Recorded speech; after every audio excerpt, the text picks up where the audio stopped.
Good evening, everybody, and welcome to the first webinar here. I hope you can hear me okay. Had a few technical issues, but I think we're through them, and I'm really excited for what's going to be going on tonight for our first webinar here. If you're on GuruKhan, that's the learning platform. I'm also streaming this to YouTube as a backup. Had a few issues, but we're good. But yeah, if you're on GuruKhan, can you like reach out to me and tell me who you are?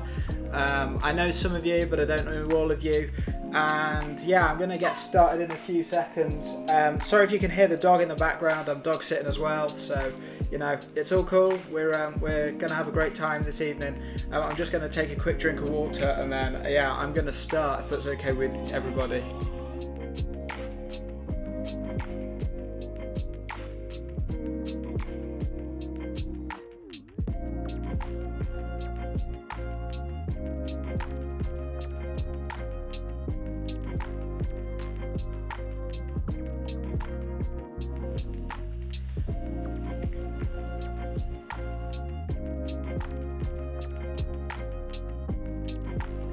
Great. Okay. So yeah, this evening we are going to be looking at.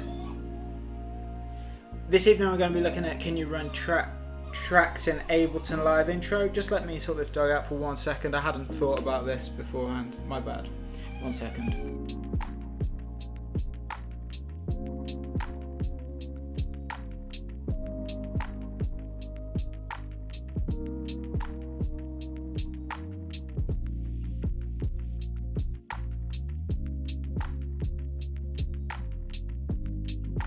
Okay, I think I've solved the problem. Sorry about that. Who knew about dogs were going to be such a pain? Now we can get actually on and start the show. Okay, so this evening we are looking at can you run tracks in Ableton Live Intro, and yeah, we're going to dive in straight away and look into that. I'm currently on chat. I can see what's going on here. There is a bit of a delay. I'm actually going to go off this because it's actually distracting me. And I'm going to just open up go into Ableton and teach and give you the slides that way. But I will be on chat later on, so if you've got any questions, I'm going to do the presentation bit. Ask away in the chat, and then we will get on and I will answer those before we dive into the more practical side of the webinar. Okay, so today we are going to be looking at how to run tracks in Ableton Live Intro. So you can't see this yet, but I have Ableton Live Intro booted up. I've already done some prep, which I'll talk about in a bit later on, but we're going to do the theory side first. And I'm gonna take you through the process of how to do this, and how this is gonna work really. So we're going to do that. So first off, I'm going to introduce the webinar, which I've already kind of done. Going to then go on and do some housekeeping. We're going to then talk about what is the aim of the webinar and why I'm running this webinar.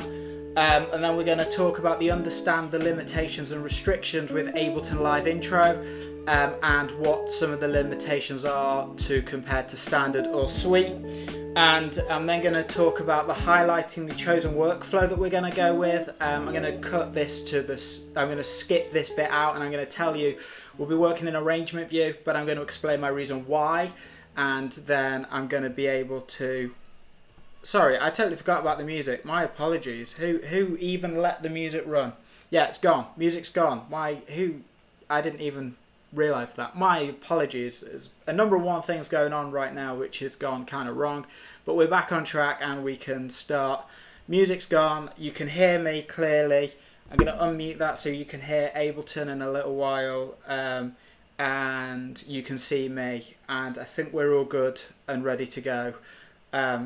Alan, which chat are you in? Are you in GuruKhan or are you on YouTube at the moment? Cool. Okay, we're going to right. Okay, so yeah, we're going to do that, and then we're going to set up Ableton Live for running tracks, which we will go through, and I'm going to take you through the entire process from start to finish, and I'm going to make I'm going to make it flexible. I'm going to show you how to make it flexible so it works for your kind of your setup. You might be a worship team, you might be a singer-songwriter who wants to use Ableton, you might be a performer, you might be a DJ, you might be none of those, but you just want to get involved and learn Ableton, and that's absolutely fine, and we're going to do that right now, which is great to have you on board, and thank you for persevering with me. It means a lot. And then I'm going to give you some tips and tricks, and we're going to go through some of the more cool tricks that I've learned over the years of being a playback technician and using Ableton, and give you some of my workflow, which alone is probably worth the admission of the course, which obviously is free. But what I'm going to give you is going to be really useful, and you're going to get loads of great information from this, I hope. And then at the very end, we're just going to wrap up and do a Q&A session, and I will answer some of the questions that I've not been able to talk to you about. Okay, so housekeeping. This is, I'm going to just introduce very quickly housekeeping. So first of all, thank you for attending. It means a lot for you to actually take your time out and actually watch me this evening. It certainly wouldn't be the way that I would spend my my Wednesday night, but I appreciate you taking the time out right now. It might not be evening, it might be morning. I know we've got some people tuning in from Seattle, so this is going to be the morning to them. But thank you for taking the hour and a half out to hang out with me on this webinar, and I really hope you find a lot of value to this, what I'm about to show you right now. So my main aim is to give you as much value as possible. I really want to be able to give you the full kind of experience. I want to give you as much value as I possibly can, and I'm always trying to work on making sure that I give you as much value as possible. So yeah, let me know afterwards if there's any courses or any webinars you want me to run in the future. We'll talk about the upcoming webinars at the end of this session. But yeah, if you've got any ideas, something you want me to teach, either drop it in chat or send me an email and say, hey Josh, I really want you to teach this. Is it possible if you could do a webinar on this? And I'm more than happy to do that if there is the demand for that. Yeah, great. So housekeeping. Use the chat if you're on GuruCan. Use the chat to meet with other people. And one of the main reasons for doing this webinar is my head's in the way, but if I duck down, one of the reasons is for doing the webinar is to build a community, to help each other. I'm a strong believer that education is about learning, but I'm also very keen to think that education is also about community and helping each other learn, and using our experiences, individual experiences, to come together to create some sort of amalgamation of experiences. And I certainly wouldn't be there where I am today being able to teach this without being parts of other communities. So I really want to build a good solid community of Ableton users, and I really want this platform to be like the leading edge on Ableton kind of how to and information for people to resource them. So a couple of rules to help me out throughout. Okay, so feel free to ask questions as we go, but keep it topical. For example, if I'm doing routing in Ableton, ask about audio routing at that point. Try not to distract me. It's hard enough trying to keep a train of thought with all these different things going on. So yeah, ask the topics that I'm talking about at the time, or the past topic. There might be a slight delay, but that's fine. Also, seriously, no question is too stupid. And seriously, no question is at all, because somebody might be struggling or need to have a refresher on that anyway, and I'm more than happy to go through that as well. So just let me know if you want me to go over something, and I'm more than happy to do that as well. And please get involved, respond to my questions, and get involved in my discussions to really get the most out of this session. I know it's free, but I want to see everybody, you know, getting involved and being able to fully get to grips with what we're talking about tonight.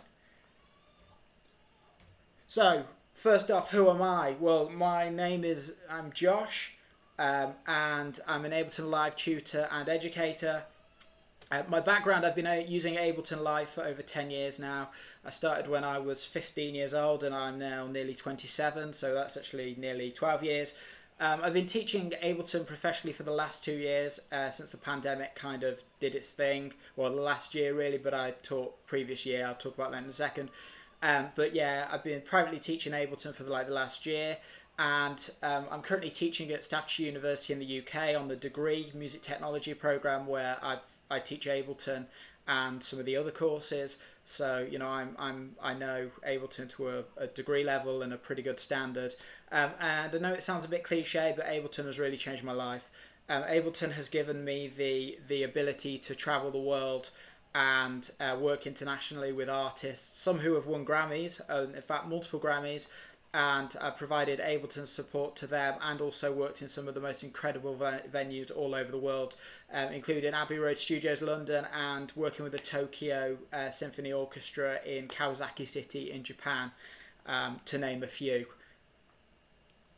So my mission is, and this is the last bit before we dive right into this webinar. I know I've been talking, but I thought I'd get this over and done with straight away. So my mission is I want to be able to share my knowledge and experience with you. So so Ableton can change your life like it changed mine. And I'm being serious. I want to give you those resources. I want to give you the resources that didn't exist when I first started. So I started learning in 2009 and 2010. And I actually nearly gave up because it was way too hard. There wasn't the resources available that there are today. But instead of there being not enough resources today, I feel like there's too much saturation on what resources are available. And how do you listen to, or who do you listen to when it comes down to learning this stuff? And I want to be the go-to person. I want to create a community of Ableton users, like I said, and I want my platform to be a world-leading platform in learning Ableton. And that's kind of my dream and my mission. This is why I do what I do. This is my mission.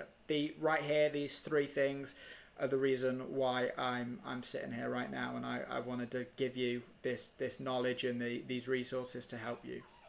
So yeah, right, we're going to move on to the actual session. So here we are, Introduction to Ableton Live. So I'm assuming to start with that everybody has used Ableton before. I haven't got a chat up at the moment, but I'll get it up in a second. But yeah, I'd love to know if you've used Ableton before. I'm assuming everybody's got a copy of Ableton as well. If they haven't, feel free to download the trial. I'll send you a link later to the trial if you haven't got it. They're offering a 90-day trial of Ableton Live Suite 11, Suite, which is the like the flagship version. What I'm talking about tonight is Intro, which is the like the cheapest version available from buying it from Ableton. You can get other versions, but we're not going to talk about those. They're like bundled with interfaces and stuff. They're not very good. But I'm focused on Intro tonight, but Suite is like the full shebang, and you get that for 3 months if you haven't got it. They're giving away a 90-day free trial, so check it out. And I'm assuming at least everybody has opened it and had a look around the interface and kind of know where basic things are. I'll of course go over some of that stuff tonight, and also if you want a kind of an orientation webinar on this is where this is and this is where that is and this is how this works, I'm more than happy to do that as well. And if you think that's good, please drop that into the comments and I will respond accordingly. So yeah, as I said, for this webinar, I'm going to focus on using Ableton Live Intro. I actually have it booted up on my system here. And I'm going to be using the cheapest version of the software available, which is called Intro. And it costs about £70 in the UK. I think it's about €99 and about $99, but you want to check that. And you're probably reason why. If you've got everything, if you're teaching this, surely you've got Suite. Yes, I have got Suite.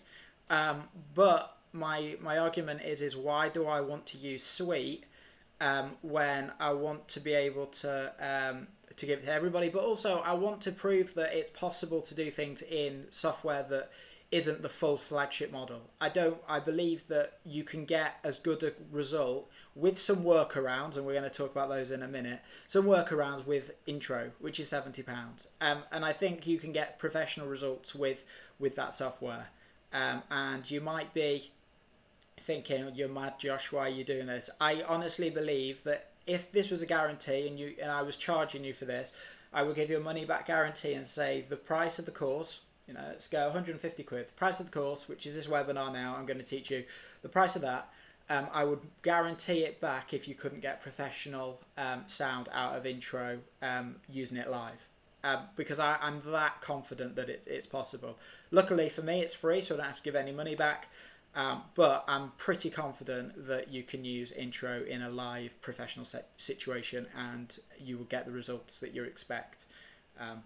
Yeah.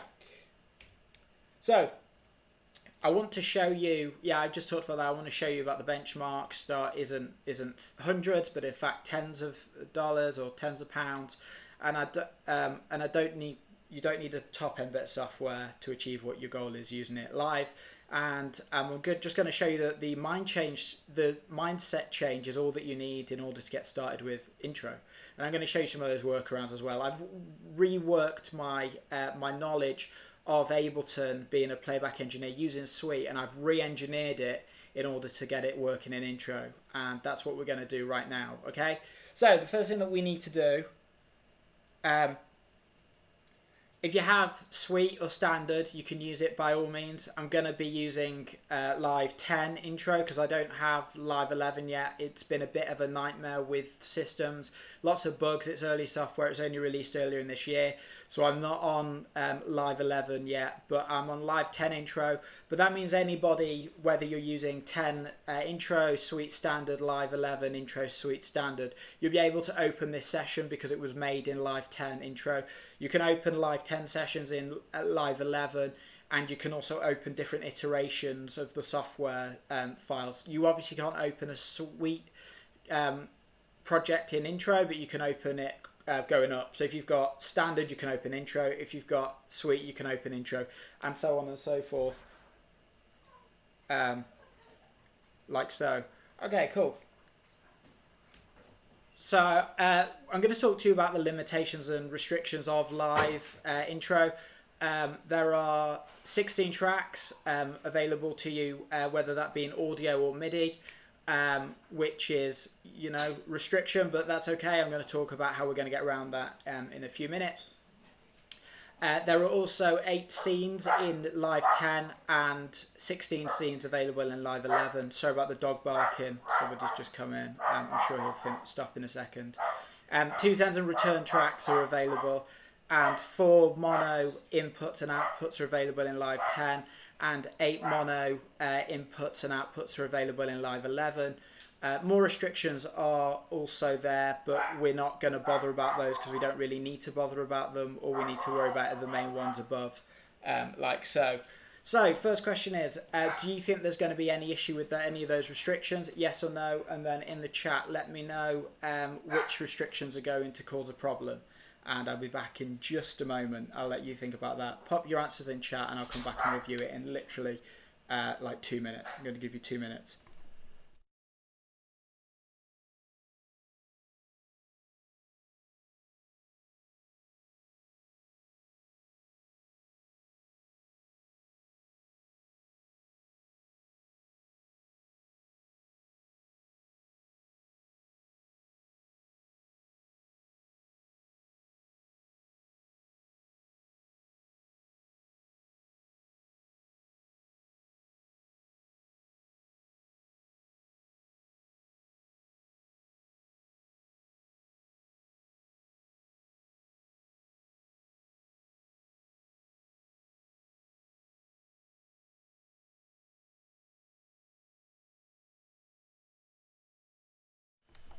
Okay, cool. So what are people thinking? I've now found chat on YouTube and I've seen some people are there. Hi, John.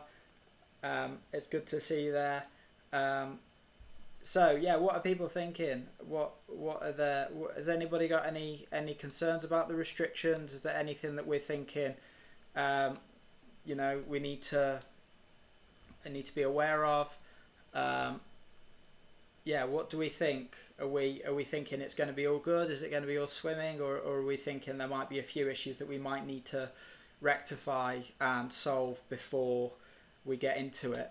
I certainly know I'm going to highlight those points. So if you haven't got any ideas, yeah, what are those issues? Is it LUTs? Is that right? What are those issues that we're going to have? Oh, it's 79 euros. Okay, cool. That's good. That's just, yeah, I didn't know. Might be cheaper than it is in the UK with conversion, right?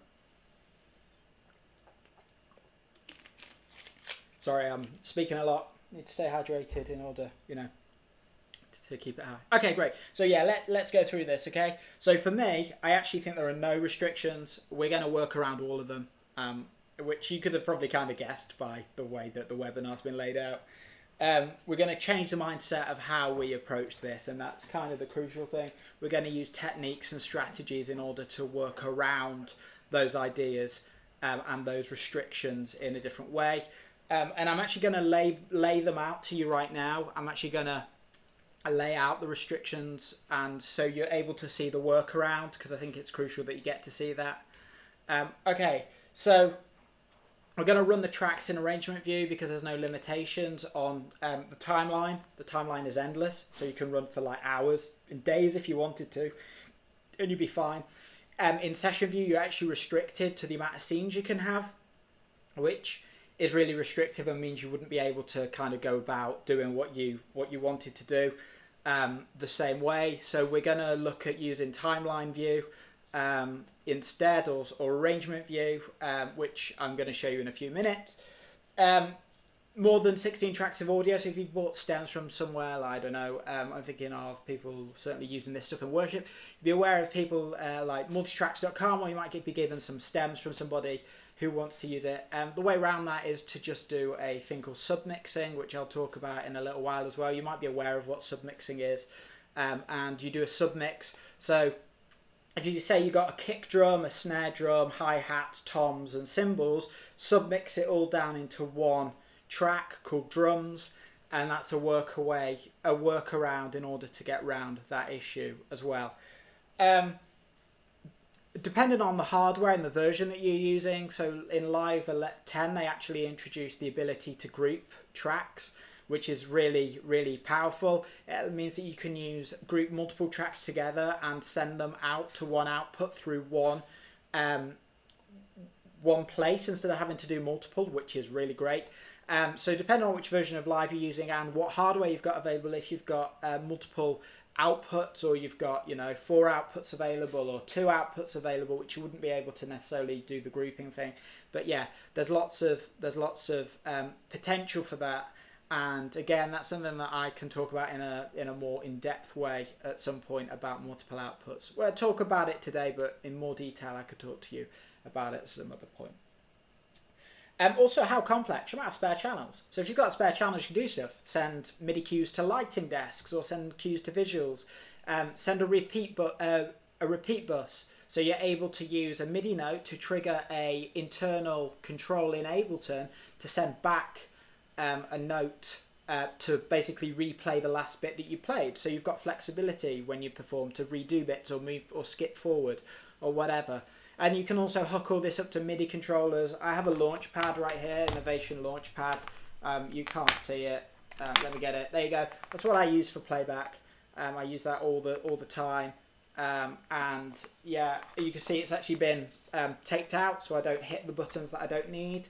And I'm going to take you through that as well a little bit later, how to use a MIDI controller in Live for that too. And then finally, I believe you can still run a professional show on Intro without a doubt. So, great. Let's dive straight into Ableton right now. So, in conclusion, it's possible. Thank you for listening. Are there any Q&As? No, I'm joking. I got to actually show you how to run this, right? That's part of the deal. I'm going to show you now. We're going to dive into Ableton, and I'm going to show you how to do this. So this is the plan. I'm just going to jump into OBS just so I can check that that's right. Yeah, cool. This is the plan. I'm going to take you through this right now, and I'm going to do all of this by the end of the night, and then I'm going to send you, or by the end of the webinar, I should say. It's not all evening for you, of course. I'm going to do all of this right now, and then I'm going to send you this session. So if you've signed up, yeah, by all means, I'll drop you this. I'll drop you the webinar replay, and I'll also drop you the Ableton Live session, so you can actually check this out at a later date. So you can basically use your session into the project that you're using, into your setup, free of charge. We're going to do that. Send that straight across to you right now. Great.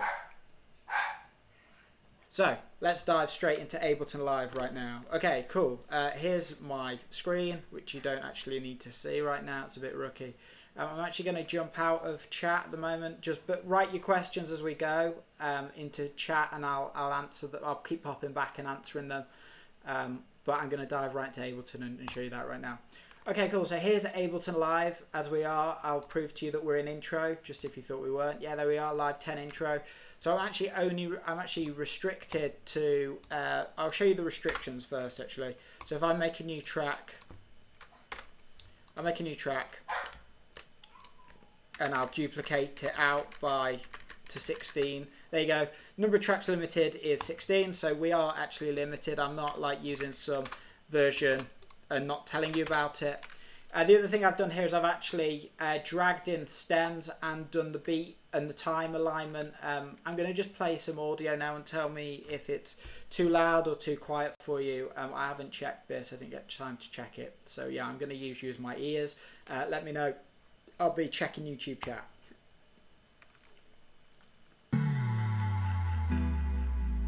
Sounds okay for me. I don't know. Oh, wow, okay. Yeah, I need to check chat, but I need a secondary screen. Is that good? Can you hear all that, yeah?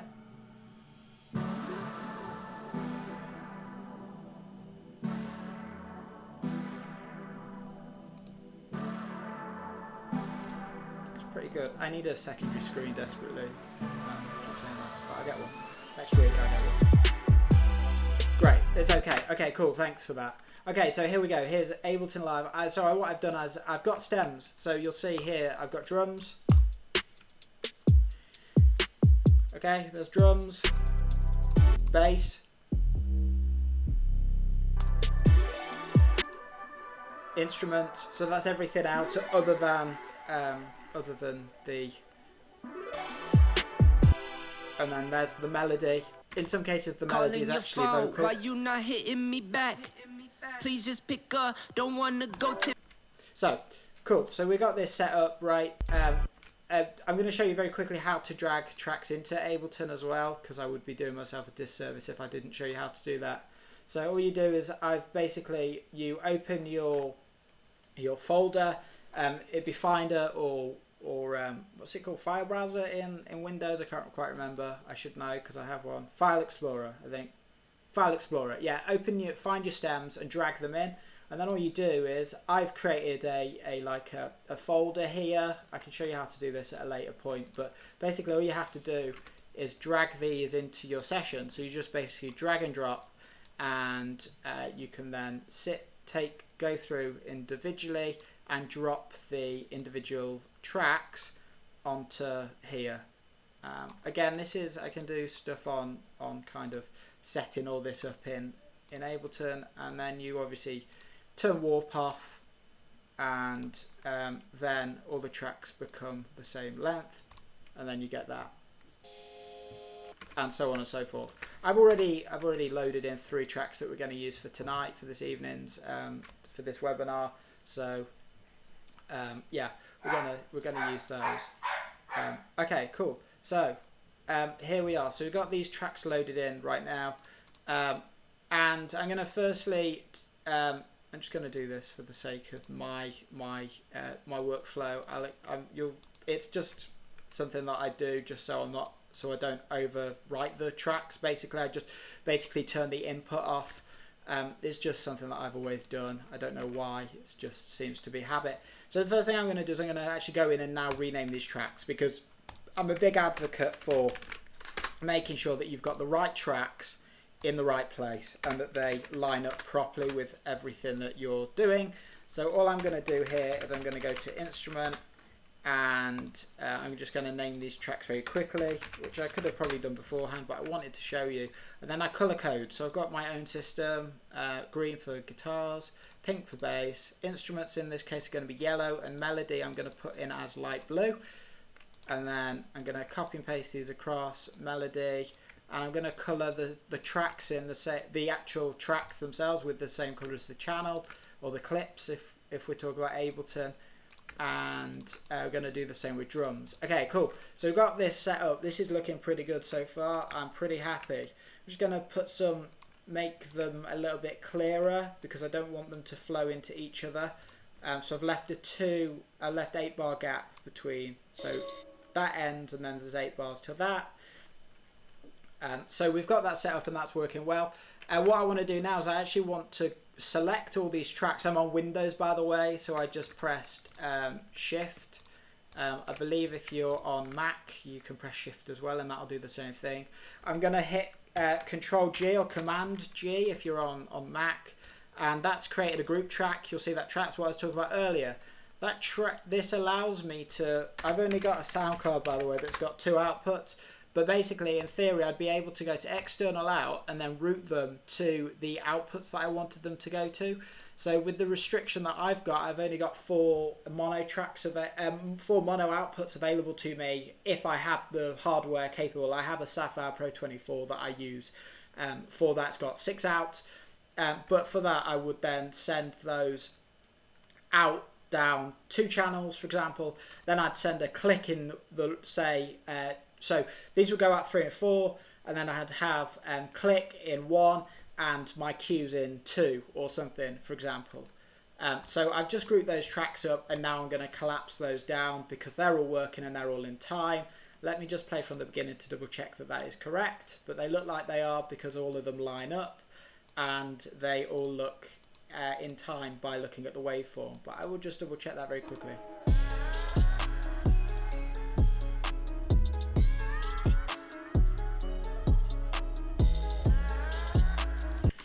So yeah, that's a great question, Alan. Would I always use arrangement view? Now, in the restrictions that we actually have in Ableton Live Intro, yes, I would probably aim towards more arrangement view, but it must be said I've run theatre shows, not in intro, but I've run theatre shows that have had upwards of 150 tracks for certain shows. A video somewhere actually. I think it might be on my YouTube page for this channel. Check it out. It might be there. If not, I'll upload it to GuruCan and you can check it out there. Where I talk you through that setup, and I actually used session view in that situation. But for most situations, I would always run playback. If it's a simple kind of playing back tracks and there's no real interaction with either the performer touching the tracks or rearranging on the fly, I would always run in arrangement view. If it was kind of top and tail, so you start at the beginning and you end at the end. Absolutely, just if you're topping and tailing, I would always use arrangement view. And there are a load of other reasons why I would use arrangement view. You don't get timing issues as much, and you don't get clips becoming out of sync with each other because of the way that they've been triggered. If I hit spacebar here, it plays back. It plays back sample for sample, and that's what I'm really looking at when you're working on those bigger shows with the lights and the visuals being synced. You really want everything to be working on the command, and you want everything sample accurate, and that's what you get with arrangement view. You kind of get the same thing with session view, but it just takes a little bit longer, and you have to trust your programming so much more, I think, in session view. So generally for that, it's a lot easier. And also making edits. If I was working with somebody and they're like, yeah, I don't want that middle bit section. I don't know if you can see me chop this up, but basically I don't want that. Can you get rid of it for me? Yeah, absolutely, I can get rid of it. And it's literally like that. In session view, it won't be a very clean edit because I haven't thought about it, but it was okay.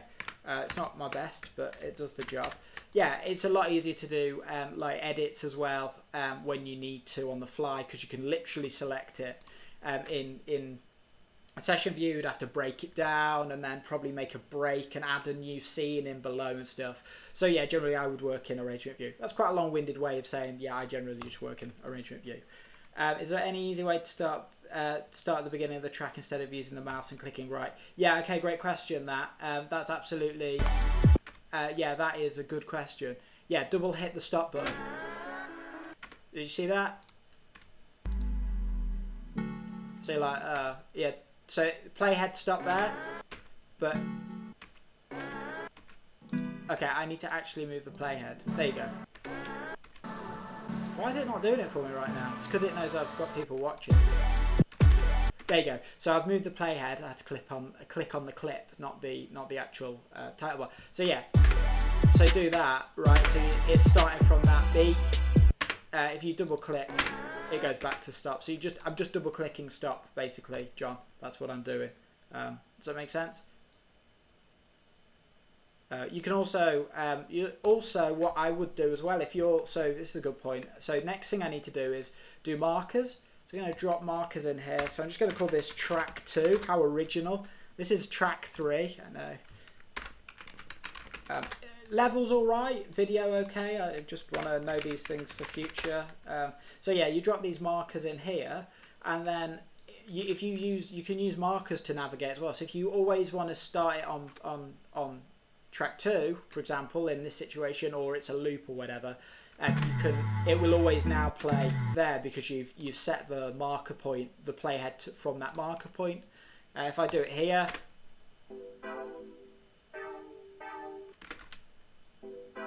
it's not actually in the right place there. It's there. It's actually off slightly. Let me just drag that along because it'd be a bit annoying. There we go. There we go. So it plays there and so on. The other way around it is, and I'm going to go on to this in a bit because this is quite useful with stuff, but you can actually key map if you hit Control K or Command K. Sorry, that allow you to map your actual keyboard that you're using. So you'll see here I'm just typing in numbers, and if I go out of it, so by pressing the shortcut again, I press 1 and it jumped there. Press 2, it now jumps around. 3.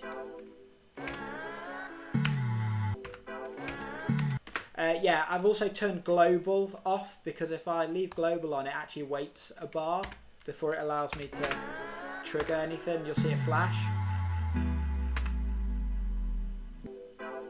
That gets a bit annoying, so I generally just turn global off. Certainly when I'm editing, if I'm working live, I might not. I might leave like 4 bars or whatever. But when I'm actually editing stuff, I just want to be able to hit spacebar and not have to wait for stuff to play around or something. That can get quite distracting. So drop markers in. Now the most logical thing to do is so all these tracks aren't the same tempo. This track here is 132. This track is 130, and I think this track is 132 as well. I'm going to turn warp back on for these tracks and hope that this doesn't mess the beat matching up. Why you not hitting me back? Please just pick up. Don't want to go tit for tat. Arguing. Yeah. Okay. Cool. So that's. Yeah, this is slightly off, which is fine. I'm just realigning it. Basically, I turn warp on and it kind of can throw a hissy fit a little bit, which means that this actually now isn't starting on the downbeat, which is a bit annoying, but there we go. Calling your phone, why you not? And the reason why that's important is because you want your stuff. You're running on a run, going love song, not another love. You want to be able to. I'm going to turn that vocal off as well. You want to be able to line your click up properly. We're not going to get all the way through this track because I don't think we'll have time, but I'll show you how to do how I would do a click track in a second for like your drummer and your guitarist or whatever. So they can be in time even with the track. Sometimes they have different mixes and you want your musicians to have click. I'm not going to go into detail about it, but click rules basically. Click rules all, and your drummer or whoever's doing the beat should have click in order to be consistent, especially when you're starting to automate stuff as well. It gets so much better. You get better results because everything's actually running in time. Music's running in time with visuals and lighting and so on and so forth. Cool. So yeah, so the way that we what was I doing before that? I'm going to skip. So I'm going to make a click track now. So I'm going to insert a MIDI track. I just did that by right-clicking. There is a shortcut as well. I never remember it, though. I need to learn to remember it. I'm going to make a click track. I'll make a MIDI track here. Now, the easiest way to make a MIDI track is to go... a click track, in my opinion, is to go into Drum Rack and... go into here. So that's a drum rack, so this is going to play back drum sounds. If you loaded a normal standard drum kit in, which I haven't done. I've opened it. Yeah, it plays back drum sounds. But you can also add your own samples into it. So I tend to load a drum rack, and then I go down. I don't know why that played. I didn't press anything, but you know, that's the mysterious work of Ableton. And then go down to wood here, and I just use, this is a quick trick, I use a wood block low and a wood block high. Wood block low on the first beat, and then the other 3 beats are going to be wood block low. And the other question I get asked a lot is, would you drag it out, or would you make individual clips for each individual bar? And the answer to that is yes, I'd make an individual individual clip for each bar. And the reason being that if I need to make an adjustment further up, I don't have to go back and readjust everything. So I basically, all I do is do that, and then I hit Control D, and that just duplicates it out completely. And then I'll do the same again here. So I then have to drag that across like so. Oh wow, is that a glitch with the? Yeah, it's a glitch with the graphics. That's funny. So then we do that again, and then we just go through and duplicate that out again. Of course, I haven't checked. I believe this is in time, so it should work. So now I'm going to pan it as well, so you can hear. So I'm going to play. All of your music will be coming out the right side. We could do this because I grouped the tracks, and all the click will be in the left, and then you can hear the effect. I don't know if you can hear that, but oh, hello.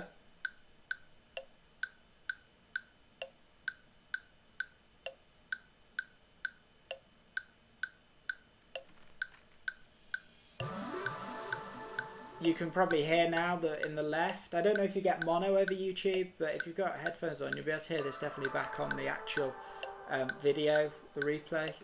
One's panned left, the click is panned left, and the tracks are in the right. So that's a really easy way to go about doing the actual. If you've only got 2 outputs and you need to be able to send click and cue and also tracks, that's the easiest way to do it. Send click and tracks down 1 down your left, and send your tracks down your right, which of course you're not going to get a stereo image, but if needs must, you can do it that way.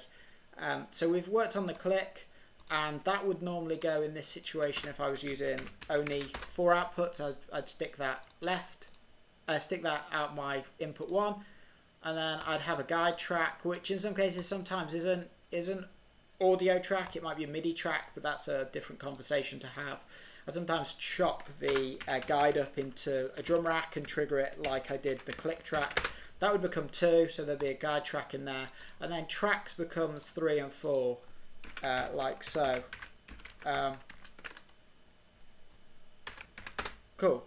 So then you've got your click in 1, your guide in 2, and then your tracks are in left and right of your second stereo pair. I'm now going to pop that back, and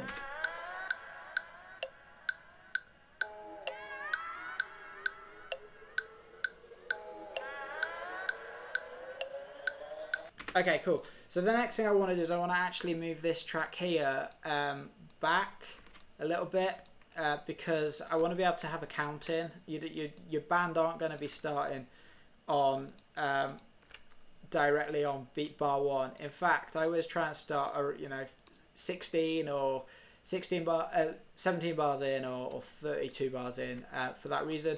And the reason being is you might want to count in. So I then drop that. Now all my markers are out of place, which is fine. I'm just gonna work on it for the moment. So then you just put count in, and then you get your count in,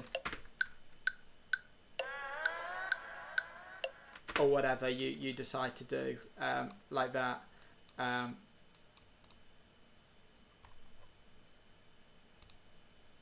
Cool. So we got a basic session set up here. Again, you can go back and check these out. You can also obviously drop markers as well if you want other bits to be assigned. So you could go drop, and then it means you can always skip, breakdown, drop to, which these are really great. I'm not going to get into kind of playback practice, but these are great if you like, can we go from the breakdown? Yeah, fine, there you go.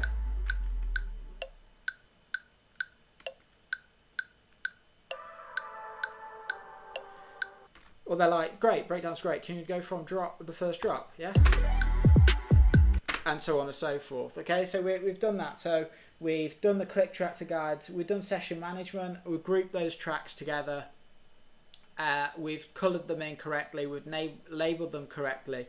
So the next thing I want to actually show you is the tempo changes, which is something called the follow and the leader for the tempo.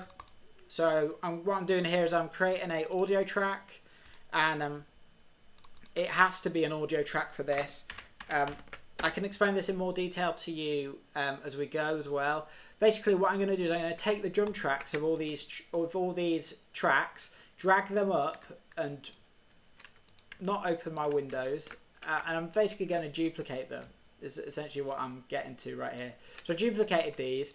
What I'm now going to do is I'm going to select the tracks on the BPM track, and I'm going to make them silent. If you drop them, you can change the volume of individual clips or tracks here, by the way, using the gain slider, which is really useful for certain situations like this. I just want to make these silent. And now all I'm going to do is I'm going to rename these the BPM of the track should be. So I can't do it like that. I can now. So this BPM I believe is 132, 130, and I think the other one might be 132 as well, or 132. Yeah, 130 as in the number, and then of course 2 BPM 130. Okay, cool. Now this is a great little trick here. What you're going to do here is you're going to switch. So normally when you go into Ableton, you'll be using the yeah, cool. Do I want to remove all? No, we're all right, I think. So yeah, in Ableton normally you're set to this, and that means that the clip will follow the master tempo. But in Ableton you can also have follow and leader, and leader actually means that you're going to change the tempo of the track. To actually, the drums isn't long enough there, but that's okay at the moment. It doesn't matter. I'm just going to go here instead. I'd make that longer. Normally I'd bounce silence like for 10 minutes and then chop it up and do it that way, but this is a quicker way. I don't have actually 10 minutes of silence on this system. I do on my actual MacBook, which is currently running Keynote with the presentation on.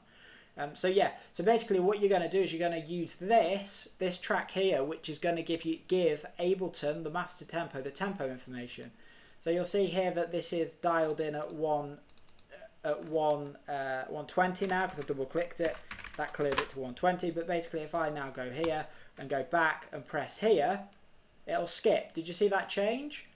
I'll have to change the tempo at this one in order for you to see that. That's wrong. That's actually 130. I thought that.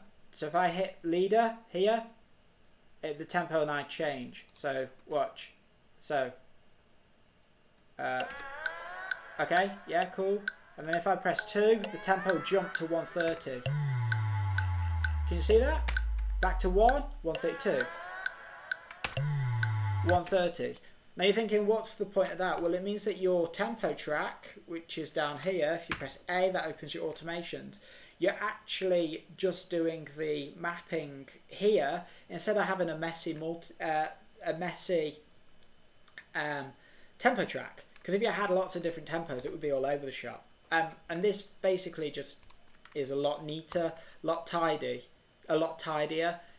You don't have to do that, of course. Put the tempo for the BPM track in. It's something I would do, and I see a lot of people do this and do that now. Which, you know, is the reason why, but yeah, I would do a tempo track if you can. I'm going to go back and check questions. I'm just going to set this next little bit up, and I'll come and double check the questions now. We're going to go on and look at the repeat function. Whoa, I keep deleting tracks.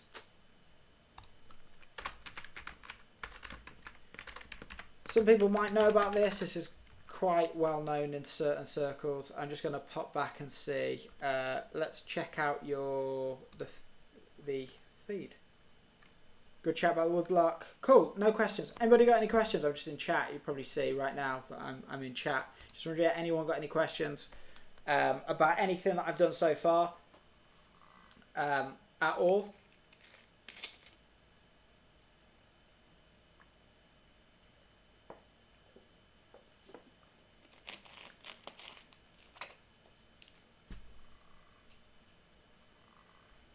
Okay, cool. Well, there's a bit of a delay, so I'm going to pop back. I'll pop back in a second, but I'm going to set up this next little bit, which we are going to basically send audio out of my sound card. I've got a sound card that's basically got a MIDI cable, which is basically going from the out to the in pins, basically. So it's just a loop.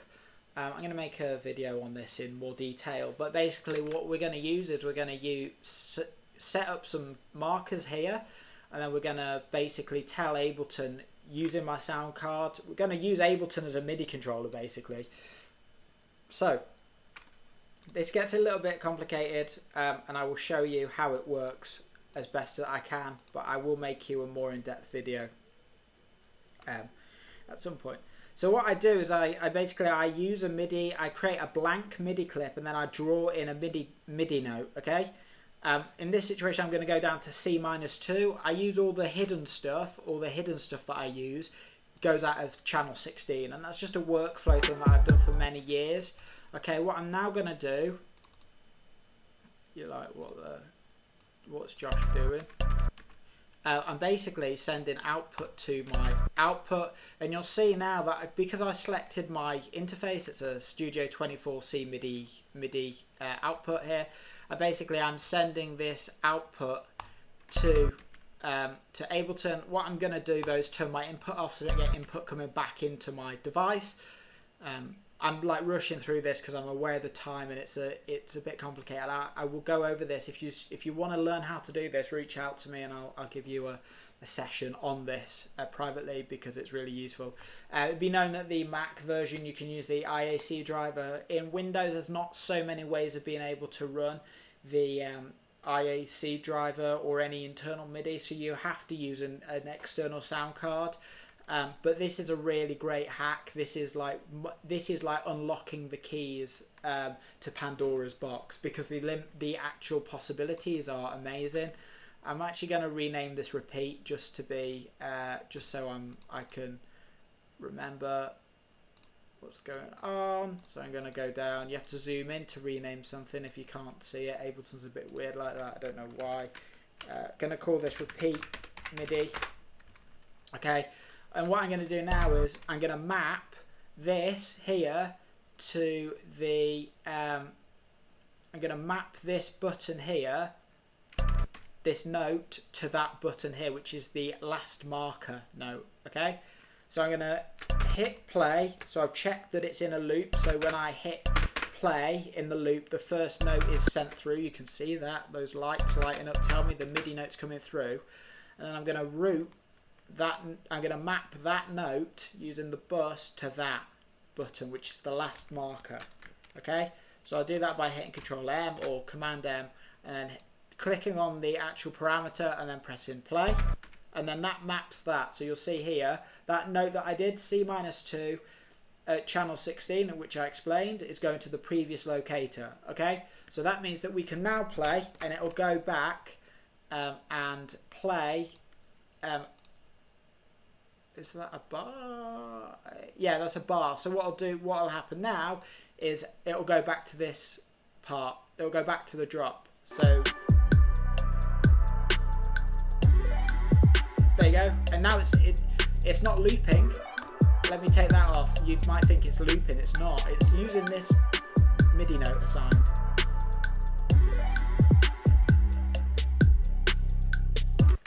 And basically all I've done is I've sent a MIDI note out and back into Ableton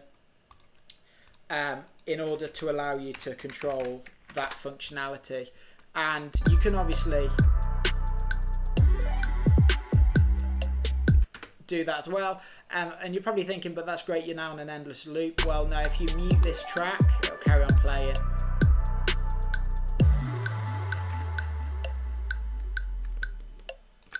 But now you can go along and... Oh, actually, I want to repeat the breakdown. Oh, great. Okay, unmute that. It'll now play the breakdown again. Unmute that so you get out of it, and then you go to the end and you're like, I want to do the second drop again. Okay, great. Let's now let that happen again. And like that. So you've got like a built-in MIDI controller that you can control. You can then go through and map this. So I've got a Innovation Launchpad here right now that's mapped. I don't know if I showed you, but that's my Launchpad that I use. I got a new tape on. I did that today for the webinar, but I normally have tape written all over it, different things. So I'm now going to map this. So MIDI map this. What I'm going to MIDI map is the one of these buttons down here. One bit of tape has fallen off, which is fine. We don't actually need it. But yeah, I'm going to MIDI map one of these buttons here. Probably going to use I don't know, this button, that button there. I'm going to just go into the MIDI map editor, and I'm going to basically map that mute repeat button right there. So I'm just going to do that really quickly. Here's one I made earlier, as they would say. There you go, G3. So there we go, it's mapped, and now I can basically on the fly turn it on and off when I need to. Oh, I didn't get it quick enough. It didn't chase the note, I don't think. There you go.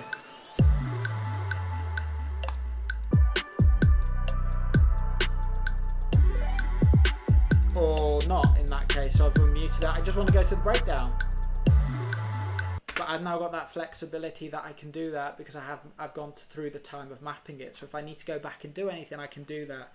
You can also map up all these other functions as well if you want to. You could map the next locator and do that as well. And do all of that as well. Cool. We've got any more questions? No? Good chat about the woodblock. Cool. Has anybody got any questions? While I'm here, I'm just on the chat right now. And again, I need to get a secondary monitor. I keep thinking that, but you know, I'm going to save this just so we have the session backed up. I'm going to make it neat and tidy for you all to see this as well. So don't worry about that. Cool, so we've got this. So what we can do now is we can obviously go through and map out, if we wanted to, map out MIDI controller as well to give us flexibility to jump around our tracks. So just map these top buttons. So now using my Launchpad, I can jump around. And I'm also going to map the transport out as well. So play, stop, like that. So I can now press 1 and then press play. And stop it, like that. Okay, cool. So that's that. So we've done click, track, BPM, repeat, and we've loaded the tracks in. What are we up to? And we've MIDI mapped. We've done key mapping. I explained that. Okay, let's talk about automation is really hard to do because I don't actually have a lighting console or a visuals or any sort of like visual system. I don't have Resolume with me right now. But visuals, what you basically do is, if it's a standard system, I'm happy to go into more detail about how to do this in a later webinar or course if you find that valuable. All you basically would do is you would create a MIDI clip, and then whatever software you're using, if it's Resolume or ProPresenter, which is quite popular in churches, you could basically just map a note here, and then which would be like next slide, or chorus or verse or whatever in the sense of ProPresenter, or with Resolume it would just be your clips or whatever that are there. And then you can basically just map this like so, and that will send a note out like that. I don't know if I've got what is it called, remix video. Yes, I have. I've got the demo. I don't know if this will work though, but we can try. It might crash Ableton completely, which would be a bit annoying. Let's have a... Oh, my demo expired. I have bought it. I just haven't got in touch with them to get redeem it. But basically, I just send notes out that way to whatever that would be, either visuals or lighting, which, again, I can do a session on that completely for you at some point. The thing I really want to talk to you about is if you're an instrument player and you're running tracks at the same time, or you're a guitarist. I saw a band, Australian guy called Pliny, play a few years ago. He was really good. But basically what he used is he uses a logic system. I'm basically just going to recreate Pliny's rig. He uses a logic system, but he uses everything on board. Well, he actually uses a Line 6 Helix, but we're going to recreate this by using virtual amps. So I'm just going to load in a plugin here that is third party, but it's the one that will explain it the best. So this is Amplitude 5. This is a guitar plugin, pedal, like a virtual amp simulator. Here it is, Amplitude 5. What you can do is you can load pedals in. I've done press the wrong button here. I've only just got this. And I'm really interested to use it. Basically, you can load pedals, and I'm just going to load a chorus, a phaser, and a harmonizer, because why not? So you're going to load those in, and I'm going to map these out. So I'm not going to go into this in detail, but I'm basically just going to map these parameters out. Okay. So just assigning them to parameter controls, okay? That's all we're doing in Amplitude right now.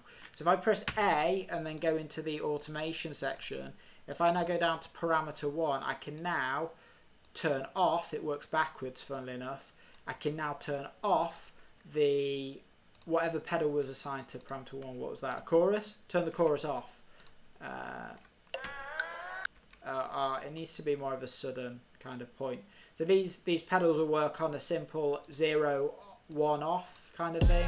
So there you go. You'll see it's actually turned off here. I can again do more detail. It's on at the moment. You'll see, and then when we get to this line, it'll turn itself off. There you go. So if you're a guitarist, it means that you can have all your pedal changes done automatically by Ableton. Parameter 2, and I'm going to add parameter 3 as well. And I'm going to do a different combination so you can see them all working at the same time. So I'm going to turn the first one off here. Turn the third one on there. And I'm also going to turn on the phaser as well. So that'll go off, they're on, and then turn those off. Or the other way around, if that's easier for you. So for some reason, 1 is mapped to the on and the off, and the 0 is mapped to on. I don't know why that is, but basically that's on, chorus is on, and then phaser and harmonizer come off, and the chorus goes off. And you could do that all the way through. So you could basically have your own like automation, and then it means you don't have to worry about patch changes again. You can do it all beforehand, play along live, have a time of your life, and all your patch changes are great, and you're not having to I would call it tap dance across your pedal board in order to turn it off. But you could do it for all sorts. You could do it with like auto tune as well if you wanted to. You could have your auto tune retune itself, or be more severe or less severe at certain points, or have the key change for a different song. In fact, let me show you that now very quickly, just because people might find this quite useful. This is one of the big reasons for why, if you're a vocalist, I would be I don't know, a pub singer maybe, or something, or a live performer. I'm going to just drag in Waves Real Tune. Mono is fine for this. This might crash. I haven't thought about this. Okay, cool. Bear in mind, I'm running all these plugins in intro, by the way. No worries about that. So let's call this auto tune. Okay, there's auto tune there we go. But yeah, you might get to a certain point where you're like, oh, I need to change the pitch of auto tune. So all you do is you just go down to scale root.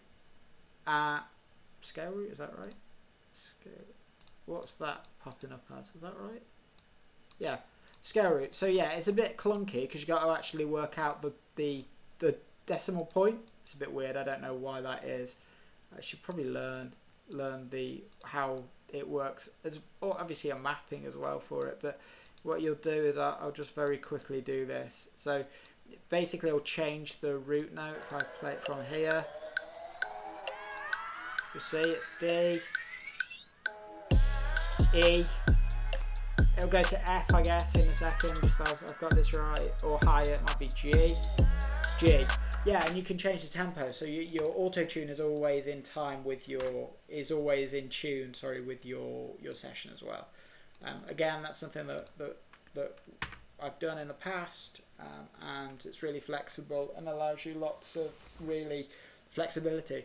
The last thing I want to show you before we go into a Q&A session is something really cool. I'm just going to see. Yeah, absolutely. So you could automatically put Ovox into a part of the track and get rid of Ovox at another point. Is basically what it. Yeah, you could absolutely do that. Keys as well. You could have your patch changes do that way, and you could also have your guitar effects change that way. You could have drum patches change as well. If you were playing on electric kit, you could have that change automatically. Really, if it can receive MIDI, you can do all sorts of stuff. I've had all sorts of crazy things happen with MIDI. Sound desks change parameters. I've used CC values to have volume boosts happen to individual faders on a Midas M32.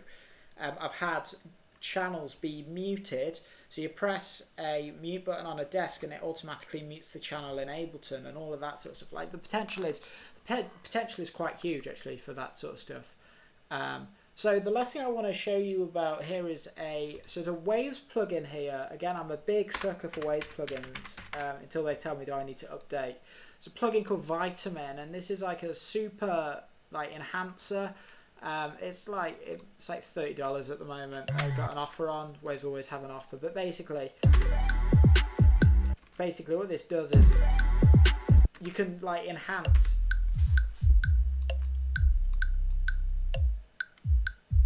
Basically, what you can do is you boost levels here and enhance them, but you can also pan them directionally, whether you want them to be wider or narrower. Which, when you're on a big system and you've only got two outputs, it can become really, really useful for that. What I'm going to do now is I'm going to actually show you how to make Vitamin without having to buy Vitamin in Ableton, because it's more friendly, more efficient. So I've gone into the effects here, gone into the effects rack, and I'm creating a new chains here. I'm just right clicking new chain, and basically I'm going to make 4 new chains, and I'm going to call them sub, low, mid and high. Okay, again, if you're not following, give me a shout and I can try and slow down, but I just want to get through this because, whoa, as I delete everything, that's basically what I've done there, I think. Have I? Yeah, I just deleted it. What the? Wow. Ableton really doesn't like me today, does it? What? Why are you not letting me? Is it something I said? Oh, there we go. So yeah, so we're going through high, low, mid. So I'm just renaming these chains basically, and then that's going to be high. Okay. So all we're going to do is we're restricted with what EQ we can use. Use a channel EQ. For this, I'm just going to actually use a EQ3. That'll be sufficient for what we're doing right now. So I'm running a channel EQ3. I was also saying, I forgot to tell you, it's running on the tracks channel here as well. So this is going over the entire master sound. What I'm going to do is, for the sake of my ears and yours, I'm going to drop these down by 6 dB. I would tell you to do that anyway if you were going to do this live as well, because you're basically summing a sound 4 times over. You're not summing it once, you're going to sum it 4 times over, which is essentially what a effects rack does. If you don't turn the speakers off, it will sum collectively first. So you get quite a lot of distortion, so I'm really hoping this isn't loud for you guys. Yeah, it's really loud. I'm going to pull it down a little bit more. This is kind of like trial and error. -12 might be better for this. We don't want any clipping. We want to hit this. It's still very hot. So what I'm also going to do is pop down these individual tracks. Again, you'll see the benefit to this though is, I mean, I normally run my tracks at -6. It's only because I'm not actually. There you go, that's better. -12 here, -6. Okay, what I'm going to do now is I've EQ3. So basically, you can mute bands of the EQ that you don't want to use. So here's EQ. So I'm just going to hit high here. So I'm muting the low and mid. Here I'm muting the high and the low. And here I'm going to mute the mid and the high. And also I'm going to get rid of that. I don't need that. What I'm going to drag in here is a utility. And I'm going to switch to bass mono. And that's going to send all the bottom end frequencies below at this point 120 Hertz, which I've set. Which you can hear is the sub.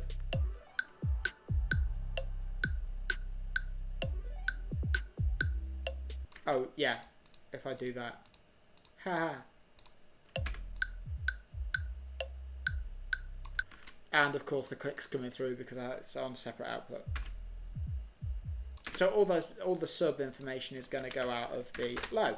So I've left that, and that's fine. We can leave that. That's going to go centered, straight out center, left and straight through the center. So that will come equally out of the subs, left and right. If that's how you've got it set up, I'm just using a standard example. Now here, what I'm going to do is I'm also going to add a utility. So one of the things that you can do in Vitamin, which is really useful, or Vitamin if you're English, I'd say Vitamin because they're an American company, but it should be Vitamin really. What I'm going to do is I'm now going to mess around with this width knob. So for the lows, I tend to keep them, 50% maybe, or even lower, 20%. You can dial this in if you're going into got a big sound system. You can dial that in. Go a little bit higher for this, maybe put around 100%. And then here I'm going to go higher, maybe 200. I'm only doing this to show you, but basically what you'll get now is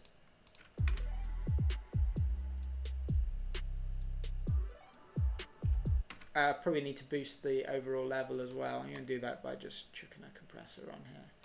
Again,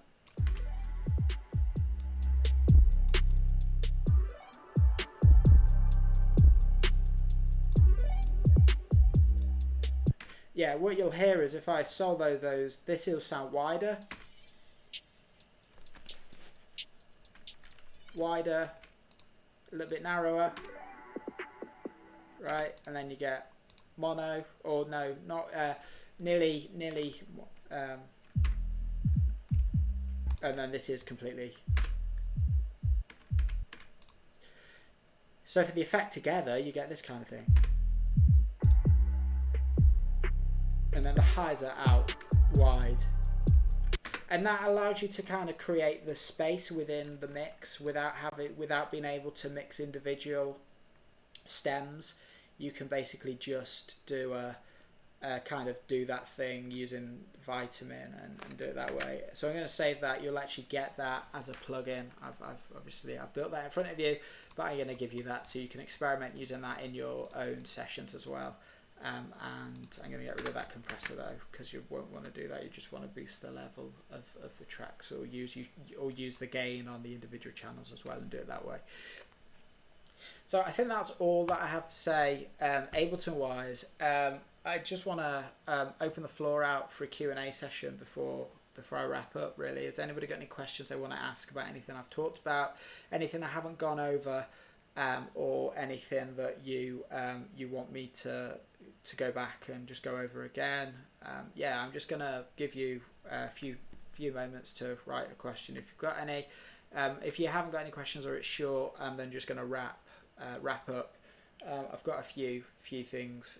This is a no pitch webinar. I'm not going to be pitching to you, but I have got a few things that would really help me as a business to if you could kind of do these next few bits, which would be great, and it won't cost you a penny either. It's just to get my name out there if you found value in what I did. But we'll go into that in a minute once I've checked the questions. You've just seen me, haven't you, on there again? Cool. Has anybody got any questions before I wrap?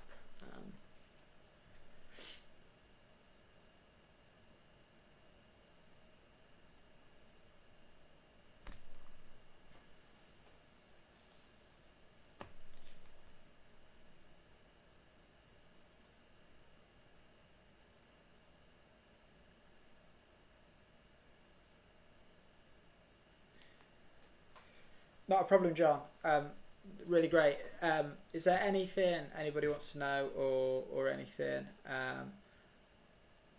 I'm cool to like wrap up. If not, I'll just give you another 30 seconds to type anything out. But yeah, I hope you really found value. That's kind of what I want to provide you. Not a problem. Thank you for turning up. I'm just going to skip you through to this last little bit here. All I really want to say is if you found value in the webinar, please write me a review on my Facebook page. There's a link right there. You can get the notes as well. If you email me, I'll send you everything. If you've not signed up and you found me through YouTube, which is awesome, you can jump on. Just send me an email at joshableton@gmail.com and I will send you the notes and then you can check out this stuff. But yeah, write me a review and say how great my webinar was. Share my post with people who might find this useful as well, and share it with groups that you're in Facebook. I just want to give as much value to people as possible, no matter where they're from. I don't want to, I just want to give them the knowledge and the information that I have, because I just like to share it with people as well. And that's something that I really want to do. Make sure I have your email address so I can email you about all the upcoming events, and sign up to GuruCan. There's a lot of stuff on there already, and I'm adding more stuff. I've just launched a artists that use Ableton Live, as in Ableton Live for performance thing. I've put 4 artists up and I've done a critique of that as well, and talk through that. And I'm always adding more content. There's past webinars on there. This webinar will be on there tomorrow, and yeah, I'm just sharing information that way. And finally, number 4 is, it's entirely optional, but if you found value and you want to pay me for this as a donation towards my time, there's a link to my PayPal as well, that you can drop a couple of quid in there so I can buy a coffee or something. But yeah, I'm not asking for that. This is 100% free, but if it's an option, if you want to give me something for this, that's absolutely fine. I'm going to leave it at that. Finally, thank you for listening. I'm just going to hide myself for a second. So thank you for listening and attending. It's been really great. It's been a great first webinar. So about the teething issues at the beginning, but I think we're through those and I'm going to be doing this. I've got 3 more webinars actually coming up. So next week I'm doing one on live looping, a live looping 101. We're going to look at live looping and how to set that up, and how to get versatility. There's more information on GuruCan. You can sign up to those there. And if you signed up to GuruCan, you'll get an email tomorrow about all that information about the next webinar next week, next Wednesday at the same time on here. And I'm going to do the same thing. And then there's a MIDI controller 101 where I'm going to take through all the various different types of MIDI controllers. There's a lot of MIDI controllers on the market at the moment, and I just want to go through them and all the different potentials that they have, and how you can get creative with mappings and look at macros and all that sort of stuff as well. And then finally, I'm also then going to run on the 26th, on the 16th of June, I'm going to run a Max for Live introduction for beginners, where I'm going to show you how to use Max for Live, which can be daunting and scary. I'm just going to take you through how to get started in Max, and hopefully you'll catch the bug that will let you carry on experimenting with Max, because once you unlock the potential, you'll find it really powerful and really, really useful, hopefully. So that's all that I really want to say. Again, thank you for attending, and thank you for listening. I hope what you found in this session was really useful, and I will clean up the session, get rid of the audio. Obviously, I can't give you the audio, but I'll clean up the session and I'll send this out to you tomorrow. It'll be available as a download, I think, at the bottom of the replay. I'll add it as a file that you can download. And I'll also give you the PowerPoint notes as well, so you can follow along with that too. But yeah, from me, thank you very much. If you're going into evening, have a good evening, or if you're starting the day, have a great day. And yeah, I'll see you next week for the Live Looping 101. And yeah, thanks so much. See you soon. Bye.